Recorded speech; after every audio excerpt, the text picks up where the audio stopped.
44 and 32. That's why I say back into Egypt again in ships, right? Because you're like, Egypt, oh no, America symbolically Egypt. No, it's talking about Esau. Esau gypped you. Facts. He gypped you in Egypt because that was the first time he gypped you out of all your loot. And then when he put you back in America, he gypped you again. So it's Egypt. It's Esau gypping you again with free slavery. Facts. Egypt you. Hey, Esau bro, gypped you. You know that? Hold Egypt. that Ephesians 4:23 when you get a chance. When you get a chance. We're going to get ready to close out this word, man. But before we do, I want to recap y'all on my brother's demonstration. And then we're going to close it out with a subject my bro already was speaking on. And we're going to call it mental illness lapses. Because when my bro was talking about the grocery store and how Jake loved to put that bacon in the cart and all those things. Me and my bro, we have counsel a lot, and we be trying to understand the psychic of these niggas, man. Like, trying to understand some of the things. My bro like to call it glitching. And I'm going to piggyback off the glitching. It's a major glitch going on here mentally. Jake's brain has severely malfunctioned. Their minds have wandered away from them. And some of these Jakes need new brains and new minds, and some of these Jakes need just a tune-up. But the thing that kills me the most, and my bro spoke about it earlier, is Jake lacked common sense. And you know why Jake lacked common sense? Because they operating at the lowest mental capacity, which is equivalent to a toddler. That's the brain that these grown-ass Jakes is walking around with. We talking about grown-ass people, man. Just because you grown in age, don't mean that you grown mentally. Mentally, right. And what my bro just talked about earlier is how the Lord gave me and him a special skill set where we can recognize and deal with these type of niggas accordingly. Prime example. You'll be in a grocery store getting your little $10 tools and fuels. What happens every time you see the nigga woman with a cart full of pork? Why do she look at you with such disgust? Well, the black woman has been trained that the black man is her enemy and her competition. So, and remember, you are a slave. Facts. So you have to understand, the black woman was trained, all of them, was trained to look at a black male child as some sort of means to an end. Good. Like, they can't help it. Right. They're born into the matrix of every black male seed is some sort of burden carrier for the black female, and then that burden carrying for the black female goes into profits for the white man. Why? God. Because what does the black female want from the black man? A bunch of the white man's trinkets. Absolutely. So you're groomed into that through the black woman's obsession with the white man's material. Absolutely. So a black man never gets to live his life for himself. Right. He lives it for the satisfaction of the black female, and hence for the financial grievance of us is the financial gain of the white man through the black woman. And bro, that's crazy, because when you analyze, when we put on, we have an advantage spiritually, how we can look at these people that have mentally glitched. We understand about depression. We understand about bipolar. We understand about the anxiety, right? And it's so many things. Like, people have come, my bro called it unglued. When you look at society, man, we as people are so unglued. People can't find any solace outside of materialism, especially older black men. It's bad. Yeah. Paul come over here with his $100,000 truck. Everybody, if you a 50-year-old black man, having a flat stomach or being in shape is not considered success. That's what's bullshit. Considered success at 50 years old is $100,000 worth of debt on a motor vehicle. Mm-hmm. Absolutely. That is considered success amongst the 50-year-old Negro male crowd running around Milwaukee. And that's a fact. You're not successful unless you're in debt for $60,000 to $100,000 Facts. for a pickup truck. Yeah. Yeah. So say for instance you have $100,000, Got but you don't have a pickup truck, and then the guys who have pickup trucks got $4,000 in the bank. Yeah. They laughing at you. Yeah. Black people are counterproductive. Look at how counterproductive we are. A thug sags his pants and wears gold and has gold teeth. Now, Con. if you a criminal and you know in the court system if you get in trouble, your look plays a detrimental part in how your sentence guidelines are played out. Con. So here you are with gold teeth, tattoos, and no viable diction skills, meaning which forth you can't speak. But you a criminal, so you purposely look like a criminal. So if you get caught, you get treated like one. Instead of saying, you know what, I'm gonna be a criminal, but I'm not gonna look like one. The same thing with car rims.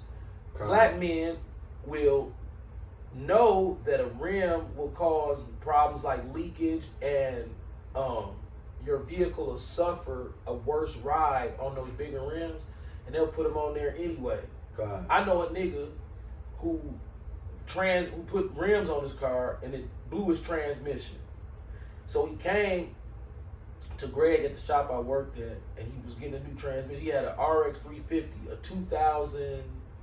he had a 2004 RX 350. It was black. It was in decent shape. He had these big ass rims on it. A Lexus, a little small Lexus truck. So my boss say at the time was a Jewish guy named Gregory Goldman. That's crazy, right? I used to work for a Jew recently. Con. And he said, I gotta tell this guy, he said, your transmission blew out because of the drag from the wheels. This transmission gonna blow out too. You're gonna have to take these big wheels off of here, you're gonna be putting another transmission in. And this transmission, $2,500.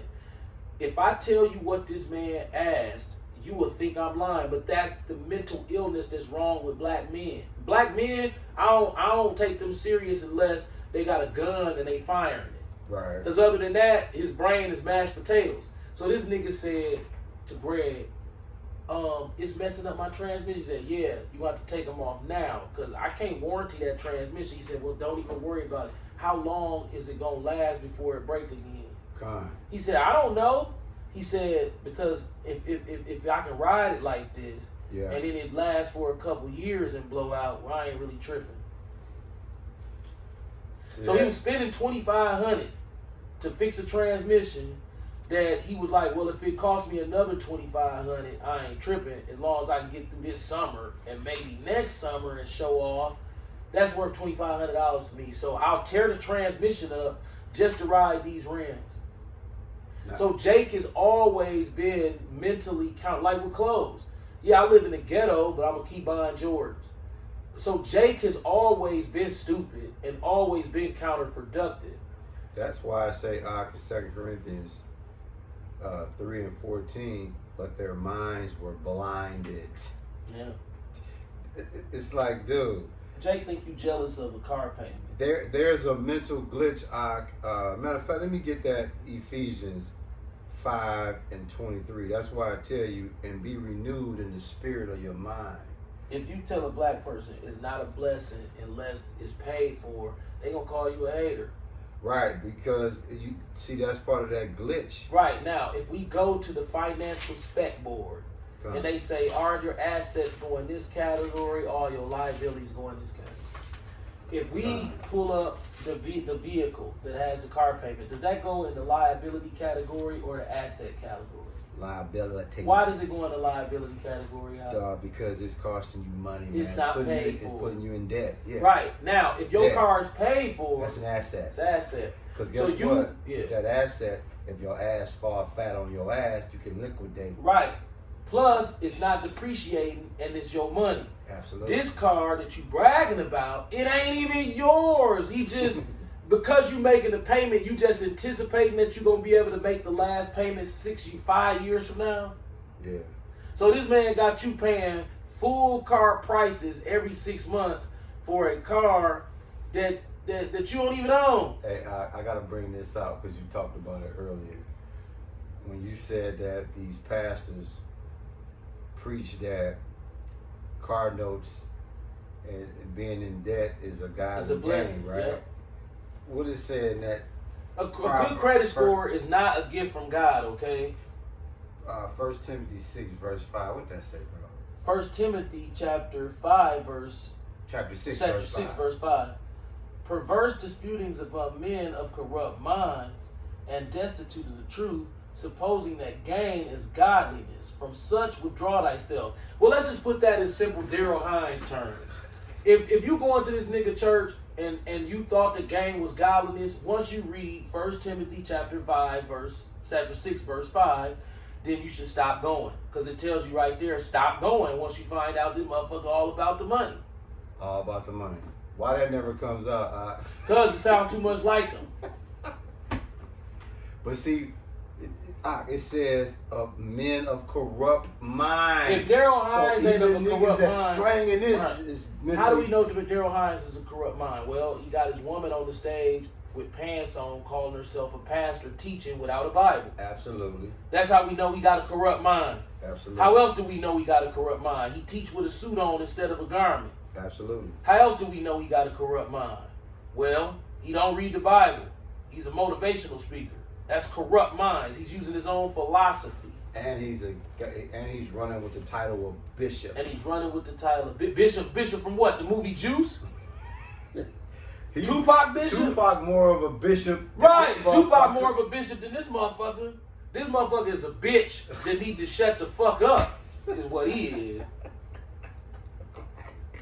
Hey, he need to gird up Yeah, his he's a loins. bitch, shut the fuck up. But let's get that. I get that for me, bro. When we close it out, gird up thy loins, man.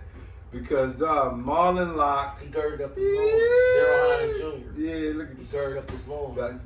Guess what that tells That's you? a Christian preacher pose. Bro. That's a Christian ass outfit. And not only that, guess what that is, dog? I'm a simple nigga. I'm a simple That's a simple ass nigga look right there, bro. It's like, dog. See? This nigga. So, bro, what the Bible says? Okay, what train up a son the way he should go. Go right. You know, Gird up thy loins, scripture. See, when you slang this book, dog, you got to be austere, stern, because this is not the feel-good book. This is not the comedy show material book. This is that book of pain. This is the book of hurt. This is the book of we ain't playing with you, and we telling you what the Lord's judgment is based on our behavior. We're no different than y'all. We're just held accountable more than y'all because we know better. Yeah, right. Come on, yeah. Job chapter 38 verse 3. Gird up now thy loins like a man, for I will demand of thee, and answer thou me. Gird up thy loins like a man. Yeah, stop screaming and hollering and get to work. Just like Marlon Locke was in there, using the organs as an enchantment, as a spirit enchantment, And not to saying make it nothing. seem like his word was real Yeah. powerful. He had nothing. Well, in he it. ain't. Listen, let me tell you, man. The mental lapse that's happening, the mental glitching, this is a serious thing, dog. We're not making fun of anybody that suffer from mental illness. We're just bringing awareness to y'all that mental illness is very underrated. No, most pastors ain't gonna talk about it, but the thing about mental illness, it explains why a lot of people today are glitching with some of the things they are doing. You got a nigga that will run the light on purpose, and he'll smack somebody and have the nerve to tell the person he smacked, well, you should have knew I was gonna run that light. Right. Or you got a woman, these women that's getting killed in these domestic violence situations. Yeah. You know you can't whoop this man. You know when you hit that threshold of disrespect, he's gonna go bananas, and you still point him there, Yeah. and then say to yourself, well, he never took it that far before. He don't went violent, but he never took it that far. It's like, dude, like we had the thing before. What you said, you can tell your wife when she get in the car, when she get to the corner, turn right. That's the safe zone. If you turn left, you're fucked. And she'll turn left and then call you and say, Why you didn't tell me Right. that was gonna happen on the left side? And then blame it on you. And then blame it on you. Just like the incident where somebody came over here, tried to get her attention, knowing it wasn't gonna work. So they make their way down here, and then turn around and have you in a situation where you gotta explain to yourself, like, how do I handle this? And didn't pay me. And then didn't pay you. And didn't pay me. That was me. That was on purpose too. Yeah, yeah. Why they did that? That was this what it is. The reason they we gonna close out. I ain't gonna put that. That's Hey, listen, y'all. That's why I worded the way I worded it, so you would know. They want to know. Listen, fuck you, Seth Barada. Right, as we get ready to close out this word, listen, man. We're gonna recap this thing.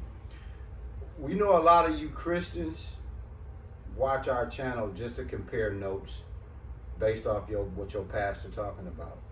If that's what you're doing, you might well abort mission, because what we preach and teach, man, it can all be verified right here.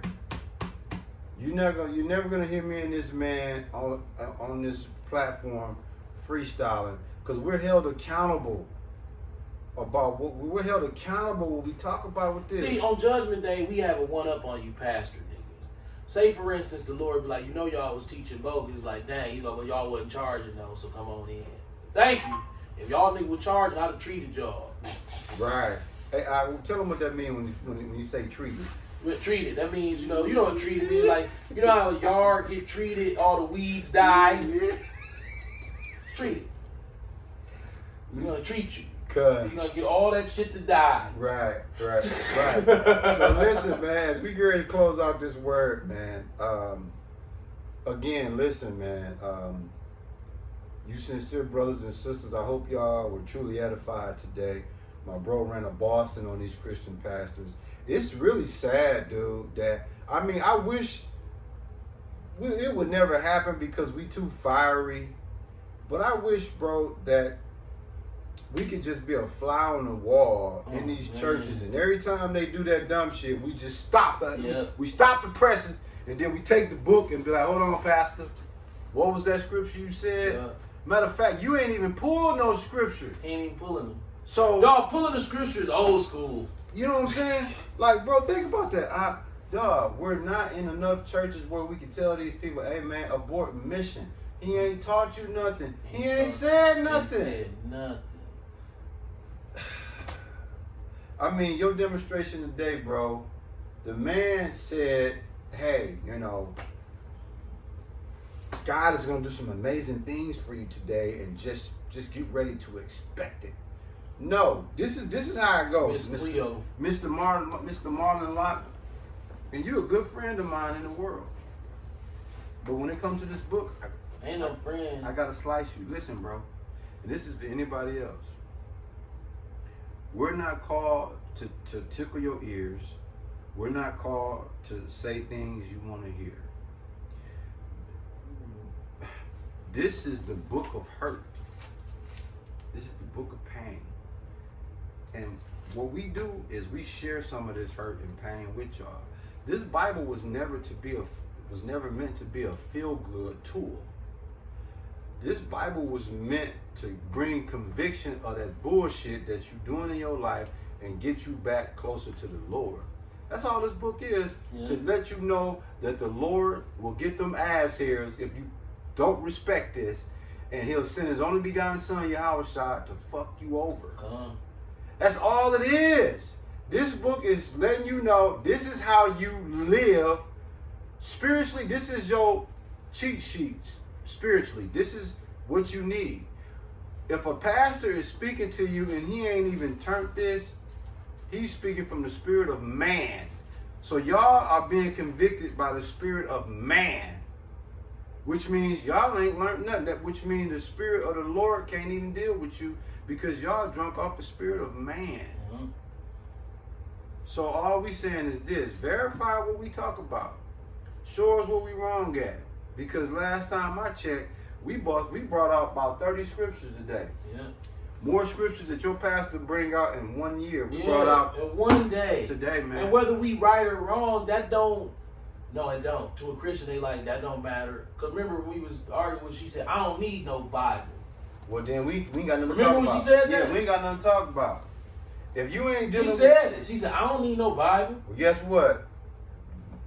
Game over right there. So it's like, you a Christian and you want to debate doctrine and you don't need no Bible. No, because the spirit in me. And then you ask her questions, it don't matter. Now you know. Now guess It what? don't matter? Nope.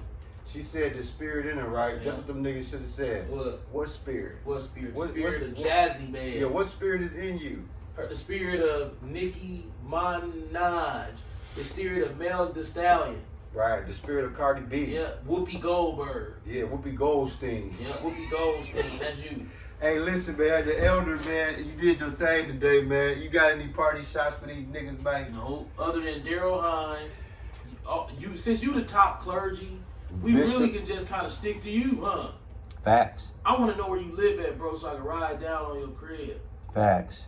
And we ain't talking about riding down on your crib to do no I always harm. want to look at it. Just want to be able We to, like architecture. we just want to be able Guaranteed them Jews sold you a house that's a nigger joke. Guaranteed. Your dumb ass was like, man, they probably like, hey, we want to make the roof like this right here. Right. It's like a gazebo.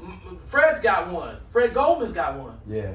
Oh, yeah, I like that. Yeah. It blends right into the neighborhood, Daryl. Yeah. They got your whole house fucked up. Guaranteed they do with your stupid ass. Hey, hold They on. got your church all the way fucked up. Like, Right. here you go. Man, the architecture of your church, boy, on Judgment Day, you gonna be like, what the fuck? You like, yep, got him. Now check this No out. yes. No yes park. Check this out, bro. Before we close. It's 92 outside, scorching hot, right? Mm-hmm. Now, when you go to a pastor's church and it's 90 degrees outside and you got the air conditioner in there, y'all got to pay for that. It's ice cold in the church. And guess what? Do it cost me to enjoy this air, No, man? it's free. You see, I got on long sleeves and shit. My kneecaps cold, motherfucker. It's 100 outside, but What? that's just, the church is cold. Yeah. The church is cold. But think about it. If you go to Bishop Daryl Hines Oh, church, he gonna have it set on 81. you gonna pay for that. Yep. You gonna pay. What I'm saying, if he got it cold in there, You paying. your tights gonna pay for that Yep. bill. Yep.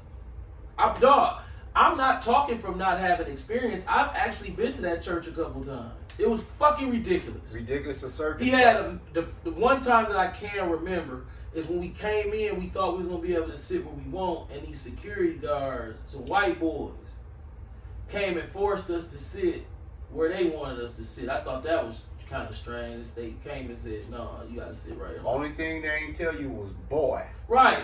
I'm like, damn, y'all force people to sit where you want them to? Yeah.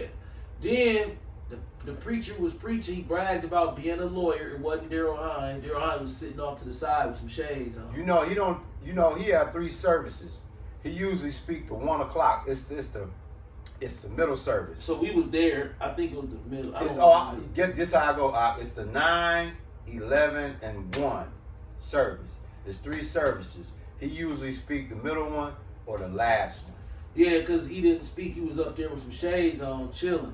Yeah. And the dude kept talking about how he was a lawyer. He was successful. He didn't have a Bible. Con. And that the women at his job downtown, because he is a successful lawyer, they always throwing it at him. But because he a man of the Lord, he always turned it down. And then it parlayed from there, and very shortly after, this is exactly what he said. He said, now if everybody can get together $30, sir, $30 should be sufficient, $30 each, to take up a love offer for me speaking. $30 should be sufficient. Yeah, he just asked everybody in the congregation for $30. How you come up with that number, Al? He said that should be sufficient.